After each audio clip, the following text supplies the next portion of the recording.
Hi, I'm Rachel from Blooming Artificial, and in this video I'll be showing you how to create your own maintenance-free living wall in just 5 simple steps. What you'll need: artificial foliage mats, a staple gun, drill or cable ties, a tape measure, an extra pair of hands if they're available, and a frame or trellis, but this is optional. Step 1. Indoors or out, you can add a living wall pretty much anywhere. The first thing you'll need to do is decide which foliage you'd like to use.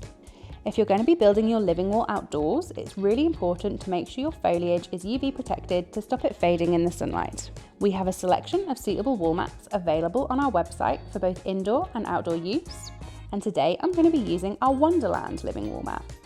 Step 2. Once you've settled on your foliage, you'll need to measure your wall or fence to determine how many mats you're going to use. You might want to order an extra mat or two just in case of any mistakes. If you're using one of our living wall mats, you can pop your measurements onto the calculator on our website and it will tell you how many mats you'll need. You can cut them down to size with a strong pair of scissors if you need to. Step 3. To prevent any damage to your wall, you may want to use a trellis or wooden frame, just like this one that I'm using today, and you can mount it with the fixings suitable for your wall type. And you might want to use some wood preservative at this stage if you're using it outdoors. Start by clipping each mat together using the AB connectors around each edge.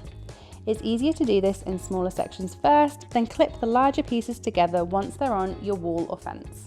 Step 4. When you're ready to start mounting the mats onto your surface, you can either drill them directly into your wall or use a staple gun or cable ties to fix to your frame. An extra pair of hands can be really useful here, so they can hold the foliage in place while you attach it to the surface. You may need to cut some smaller pieces to use to fill in any gaps and empty spaces. Step 5. Once all of your mats are in place, make sure the foliage isn't clumped together by adjusting it with your hands. And when you're finished, you should be left with a beautiful botanical wall that won't need any maintenance. If you have any questions, you're more than welcome to get in touch and one of the team will be happy to help. Thanks for watching.